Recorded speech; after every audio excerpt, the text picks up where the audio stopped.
you. Thank you so much. Good afternoon, ladies and gentlemen. I'm pleasure to welcome you on this panel discussion, Revitalizing the Asset and Maximizing Performance and Energy Efficiency in Hospitality Investment. Um, in today's rapidly evolving hospitality landscape, the challenge of breathing new life into aging properties while enhancing their performance and energy efficiency has never been more critical. With rising energy cost, changing guest experience, and increasing regulatory pressure, hospitality investors are operator and seeking innovation approach to transform older assets into high-performing sustainable properties. The hospitality sector consumes approximately 1% of the global carbon emission. Uh, with aging properties often being the least efficient, yet these same properties present tremendous opportunities for value creation through strategic revitalization, whether through building envelope improvements, smart technology, integration, or operational changes. The potential to dramatically reduce energy consumptions while enhancing guest experience is substantial. Today, we are fortunate to have with us an expert who has been at the forefront of sustainable hospitality transformation. I'm delighted to introduce Glenn Mandziuk, the CEO of the World Sustainable Hospitality Alliance, and Mark Sperring, the Regional PMC Director of Campus Project Consulting. Welcome, guys. Hi, Glenn. Thank you. Thanks. Please have a seat. Hey, Mark. How are you doing? Good. Please have a seat. So, welcome. Welcome, guys. Happy to have you today.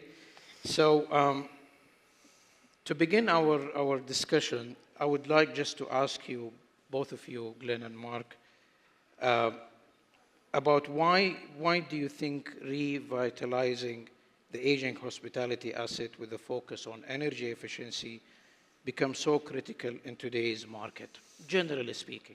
Well, it's a real opportunity to complete the fabric of the community. I mean, there's a history, a sense of community with those historic sites, and there's a real opportunity to keep that fabric.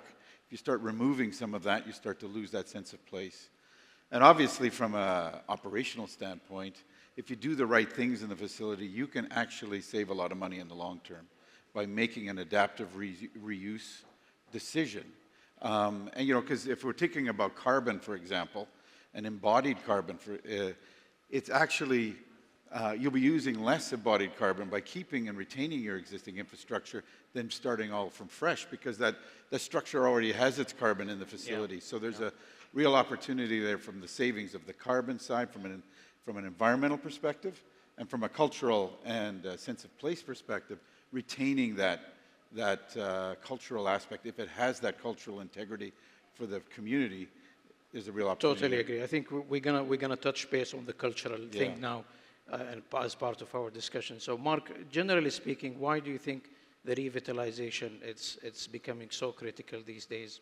Oh, from my perspective, from the technical approaches to energy efficiency, we need to be looking at prioritizing the efficiency. So what we need to start off with is with the energy audit. So we're looking at the energy audit, starting with the structure, looking at the roofs and whether they're flat or pitched. Looking at the walls, whether they're solid, concrete, cavity, and so forth. And then we're looking at the floor, whether they're solid or beam and block. Then we start to look at the mechanical and electrical, starting with the lighting, the heating, the ventilation, and the air conditioning. So this is all about looking at the return on investment. So looking at which asset types need to be replaced first and which is going to be the fastest return. That's the main focus for myself. Okay, thanks. And if I could build on that, it's really about what we call in our alliance, which is a significant alliance around the world in terms of hotel engagement, net positive hospitality. And part of that is retaining that fabric in the community. And so it's giving back to the community more than we take. And so if we're removing something that is so integral to the community, which tends to be the hotel in that community and many communities around the world, and removing it and replacing it with something new is probably taking something significantly away from that local community interest. And so that's where net positive thinking comes into play. Yeah, I totally. And that leads me actually to the second question about some of these business case which proven to be possible to achieve these kind of sustainability. So one of the examples that we have seen is that some of these hospitality projects, they have achieved a cost of around $3 per occupied room per night, comparing to the industry norm or average, which is around $15 per room. So in your experience, what is the typical return on investment timeline for major energy efficiency investment in aging hospitality properties, and how should investors approach these decisions? Well, what we understand in our membership, and we share with us, we look at best practice, 3 to 7 years is your typical ROI for an investment that you make in depending on the scale of the project and what you expect to come back. You know, it's interesting within our membership, for example, Hilton, they focused when they developed their light stay program, and they've really started to think about energy efficiency. And it was across their existing footprint around the world. They reduced their energy consumption when they started to really take a focus and map out an ROI strategy for that, reduced their energy consumption by 20% and actually saved $1 billion in the process. So when you think about the kind of decisions you can make using your existing footprint, it's actually possible in a significant way to reduce that. And as I mentioned before, the bigger benefit is you're retaining the existing is the ROI actually at the end. It's gonna impact your bottom line as an investor at the end. It absolutely is, and it becomes something more valuable as an asset because you've done those changes that are necessary. And there's so many interesting ways now with the technology to make things very interesting within an old structure, you know, using innovative, insulation solutions, or LED lighting, of course, is your typical example. And innovative ways of looking at how you replace your windows. You can use your existing windows and how you can adapt those things. There's ways now, the technology has changed so fast, especially, and then what's in the basement, in the furnace room, and smart technology to manage that. It's all possible to make those investments in old structures and still maintain that cultural aspect that the building will have, or keep those costs down, quite frankly, because if to knock something down and build something new, it can be a very costly venture to do. Yeah, totally agree. But that's again, it's a bit different from the market perception today. I think we're gonna also touch base on this, because the perception in the market these days is that, especially in maybe Saudi Arabia, is starting fresh, demolish, build something from scratch. It will be much more cheaper, as long as we will have like a clear evidence these days from an existing aging building that has been transformed into a new one, considering all this energy efficiency. I think we're gonna turn this all around in the market. Exactly. Yeah, agree. Exactly. So beyond the operational, so Glenn, beyond the operational savings, how are sustainable renovations affecting property valuation? I think that's also from an investment perspective, exactly, and the attractiveness of the investors. Are you seeing a premium for properties that have undergone energy efficiency? Again, what we hear time and time again around best practices and our case studies, there is absolutely a green premium for making the decisions to invest in those buildings. For if you don't invest or you invest, there is a, in your stock prices, even in your stock prices alone, 4 to 6% increase in stock prices if your company overall is making decisions around that, and a 15 to 30% increase in the actual value of the property if you've made those decisions around investing. And I think the bigger thing is you've got to get ahead of the regulatory changes that are inevitably happening. that could make that building a stagnant asset if you do not make the changes necessary. But without question, investors are looking to invest in companies or in businesses that have taken the steps that have, reduced the operating costs of the building. And that's where the real return on investment but even comes talking into about the regulatory, I think the incentives part, some of local, authorities, they started really to put some incentives to some investors if they're going to go more sustainable and more green. Exactly. Yeah, I think. Okay. So let's shift to another topic related more of the technical with Mark. So Mark, when approaching an aging hospitality asset with a limited renovation budget, limited budget is always an issue with project managers and engineers and contractors, as you know. So how would you recommend prioritizing energy efficiency investment to maximize both financial returns and sustainability impacts? So yeah, this was touching on my earlier point, right, regarding the need for an energy audit. So to understand where the most significant energy drains are, and then to prioritize those interventions in that area to increase the maximum return on investment and the most profitable way regarding the sustainability impact. So particularly looking at maybe lighting systems upgrade, which we touched on earlier, regarding high efficiency LED lighting systems, removing the old tungsten type lights and light fitting, looking at optimizing the HVAC systems, so implementing cost effective high efficiency units, looking at regular maintenance, installing programmable thermostats and upgrades to the units to improve overall energy efficiency are the main points under that particular question.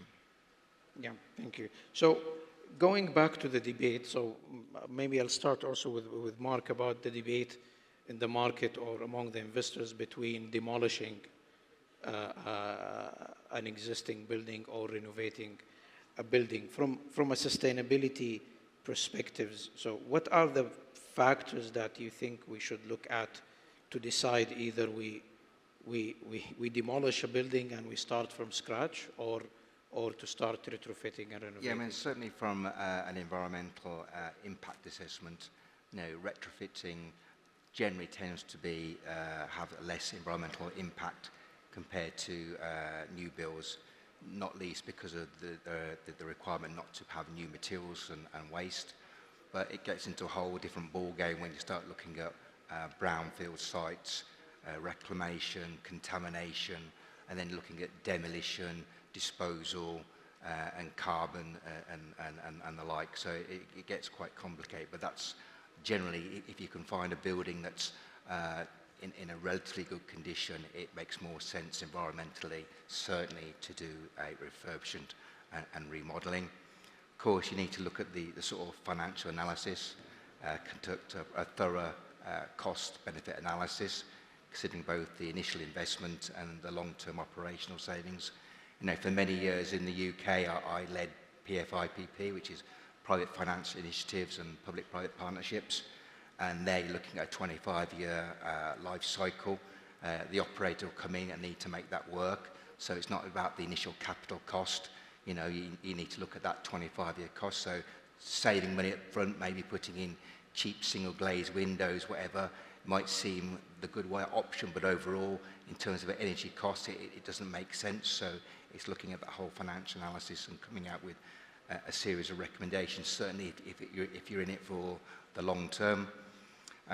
Looking at the regulatory market and market factors, so consider local market and market regulations, potential incentives, whether it's some government funding or so forth, especially when it comes to retrofitting and contamination and brownfield sites.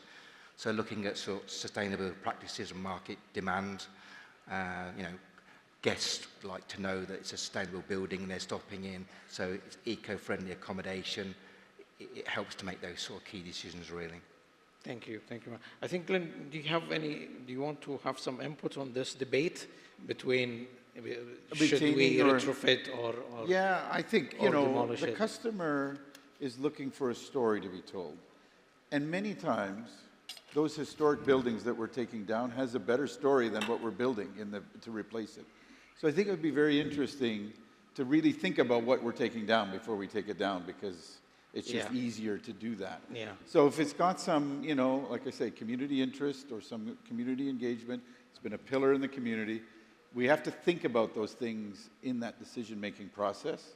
Yeah. You know, that we have customers who will pay more for that historic, True. connective. Absolutely. And it requires us then, if we're doing a new build, not to just do a box. We have to actually now replace it with something that has actually more intrigue and more opportunity to grab that next customer. So, you know, there's a big cost factor to thinking about it. It's not as simple as just replacing a box with another. True, true. Yeah, totally agree.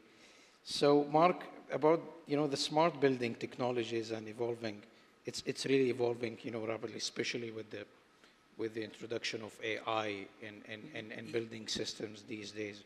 So which emerging technologies do you believe offer the greatest potential for transforming energy performance in older hospitality properties, Yeah, I mean, while enhancing the guest experience? I think the Yeah. guest experience is the certainly most we're important. talking about AI and various systems. Certainly, you know, it's focusing on those building management systems, and now more advanced building management systems to integrate the various systems, HVAC systems, heating, ventilation, air conditioning, looking at lighting and security, optimizing energy use and enhance operational efficiency, so around that area. Then we're looking at, as mentioned earlier by one of our other speakers, the Internet of Things, you know, moving forward, like sensors, they can monitor, control energy use real time, providing information and data driven.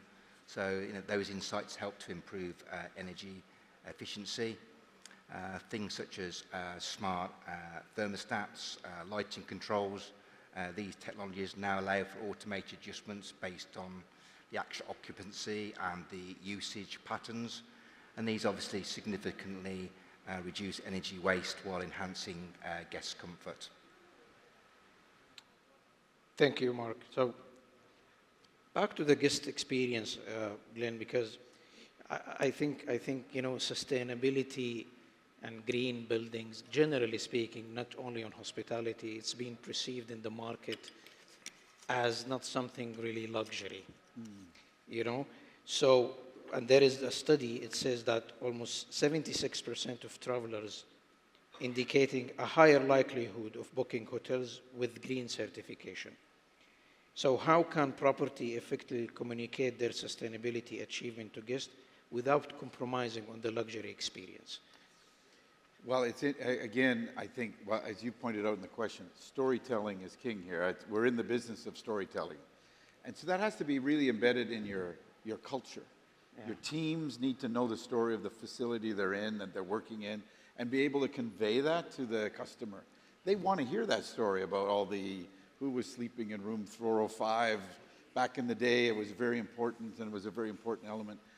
In order to convey the story, I mean, you mentioned certification as an element, but they don't want to come and see a whole bunch of signs on the door. You've got a green certificate.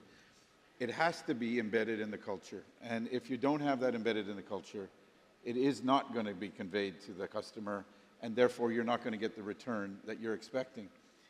I mean, we have to be transparent about what that story is, about when we're talking about sustainable, if we're thinking about the sustainability of the building.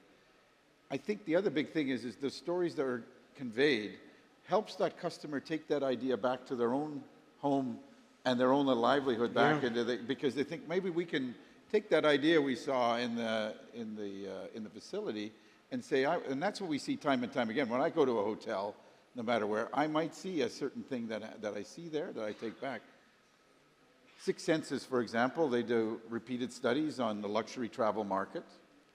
They're willing to pay 20% more on that price if they can convey that sustainability story to the customer.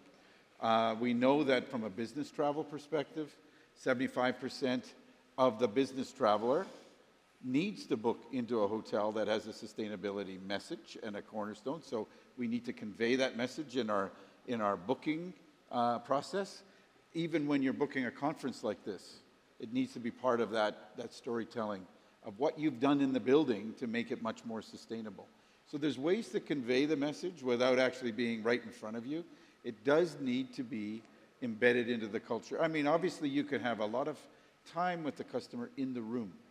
So when they're in the room, you can convey certain messages either on the TV or using QR codes and things like that to convey that as well in the customer's own time, and they'll drink that information in. But it's more important that because we're in the storytelling business, we use all the avenues to do that, and not really rely on signage and things like that to convey a message that says you're sustainable. That just becomes a greenwashing element. Yeah, or it's a marketing tool. And it's a marketing tool that actually diminishes the story of the building. And I think that's where if we're really focused on retaining and adapting that existing facility, then that's what we have to do. Yeah. So thank you, guys. I think we're running out of time. So thank you so much for your time and for your input. And well, it's a big honor to sit in front of this group right at the end. Yeah, exactly. Yeah. So thank you. Thank you for joining us today, and thank you, everyone. Thank you. Thanks.